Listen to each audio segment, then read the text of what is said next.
जय भीम। बुद्ध विचार और बुद्ध शिक्षा को क्यों लोग सबसे ऊपर मानते हैं? सदियों से स्त्री को उसकी सुंदरता को हवस की तरह देखा गया है।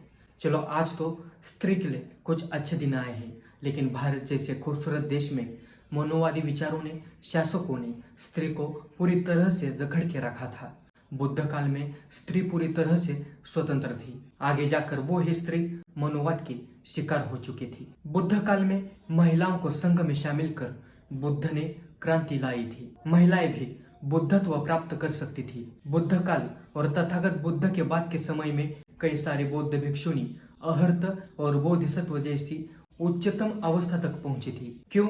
क्योंकि बुद्ध के उपदेशों की वजह से। बुद्ध के इसी क्रांति और बौद्ध धम्म में श्रेष्ठ बौद्ध भिक्षुनियों की वजह से महिलाओं को अलग नजरिए से देखा जाने लगा।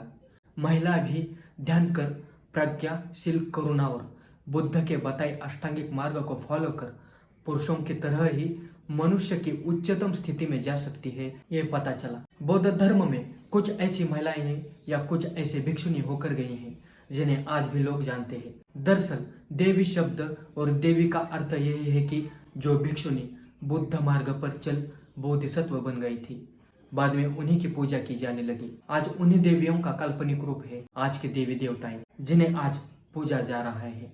यह कहानी आज भी लोगों को प्रेरित करती है।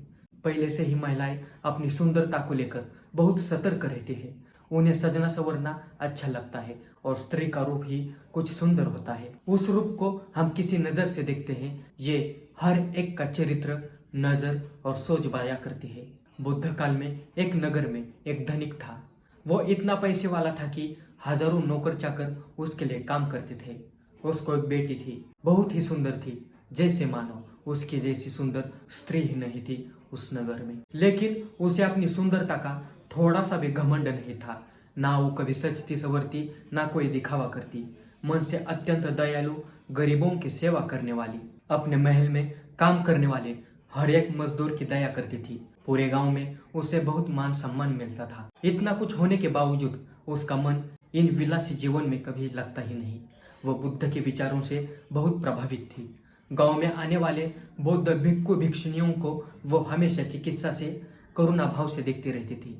मानो उसे कोई बुला रहा हो, ऐसे विचार उसके मन में गड़े रहते थे। एक बार उसने अपने माता पिता से अपनी इच्छा प्रकट की। उसे बुद्ध विचार बहुत आकर्षित करते हैं। वे अपने पिता से कहती है, मैं भिक्षुनी संघ में शामिल होना चाहती हूँ, बुद्ध के मार्ग पर चलना चाहती हूँ। मेरा मन नहीं लगता इन बातों में। उसके माता पिता पहले से ही उसकी इच्छा जानते थे। उन्होंने उसे अनुमति दे दी थी। वो भिक्षुनी संघ में शामिल होती है। बौद्ध भिक्षुनी बनने के बाद, सारे आभूषण और बाल काटने के बाद भी वह बहुत खूबसूरत दिखती थी। एक दिन सुबह वह भिक्षाटन के लिए एक गांव में जाती है। सुंदर भिक्षुनी को देख कुछ अविवेकी लोग उसे हमेशा बुरी नजर से देखा करते थे। ऐसे ही एक गंदी सोच वाला एक लड़का हमेशा उस भिक्षुनी को देखता रहता था। कई बार उसने कुछ हद तक पीछा भी किया था, लेकिन आज वो दूर तक उस भिक्षुनी का पीछा करता हुआ आया और भिक्षुनी को रोक कर कहता है, मुझे तुम बहुत पसंद हो और मैं तुम्हें पाना चाहता हूँ। ऐसी इच्छा भिक्षुनी के समक्ष रखता है। भिक्षुनी इस युवक से पूछते है, तुम्हें मुझ में क्या पसंद आता है? वो कहता है, तुम्हारी आंखें, तुम्हारा नाक, तुम्हारा गोरा बदन और पूरी तुम। तो भिक्षुनी उससे पूछती है, तुम्हें मेरी आंखें ज्यादा पसंद है या नाक? तो वो कहता है, नाक। तो भिक्षुनी तुरंत अपनी झोली में से चाकू निकालकर अपनी नाक काटती है और कहती है, ये लो, तुम्हें मेरी नाक बहुत पसंद है ना, तो ले लो। ये देख वो युवक हैरान हो गया और डर गया था। अब भिक्षुनी उस लड़के को पूछते है, क्या मैं अब सुंदर लगती हूँ? लड़का कुछ न बोले भाग जाता है। आज ये भिक्षुनी पूरी दुनिया में अजरामर है। उसके उदाहरण हर समय संघ में दिए जाते हैं। कहानी का तात्पर्य यही है कि इंसान अपने कर्म और विचारों से सुंदर होता है। मित्रों, वीडियो कैसा लगा कमेंट करके जरूर बताना। चैनल को अभी तक सब्सक्राइब नहीं किया है तो जरूर सब्सक्राइब करें। ज्वाइन बटन और थैंक्स बटन के जरिए आप इस चैनल के सदस्य बन सकते हैं। चलो मिलते हैं अगले वीडियो में। जय भीम।